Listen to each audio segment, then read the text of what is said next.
اعوذ باللہ من الشیطان الرجیم بسم اللہ الرحمن الرحیم۔ مولا کائنات حضرت امیر المومنین علی بن ابی طالب علیہ السلام کے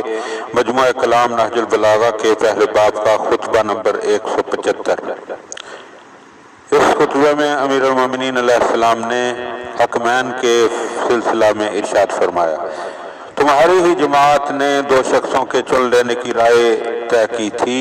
چنانچہ ہم نے ان دونوں سے یہ عہد لے لیا تھا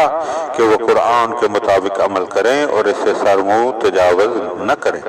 اور ان کی زبانیں اس سے ہم نوا اور ان کے دل اس کے پیرو رہیں، مگر وہ قرآن سے بھٹک گئے اور حق کو چھوڑ بیٹھے، حالانکہ وہ ان کی نگاہوں کے سامنے تھا۔ ظلم ان کی عین خواہش اور کج روی ان کی روش تھی، حالانکہ ہم نے پہلے ہی ان سے یہ ٹھہرا لیا تھا کہ وہ عدل و انصاف کے ساتھ فیصلہ کرنے اور حق پر عمل پیرا ہونے میں بدنیتی اور ناانصافی کو دخل نہ دیں گے۔ اب جب انہوں نے راہ حق سے انحراف کیا اور طے شدہ قرارداد کے برعکس حکم لگایا تو ہمارے ہاتھوں میں ان کا فیصلہ ٹھکرا دینے کے لیے ایک مضبوط دلیل اور معقول وجہ موجود ہے۔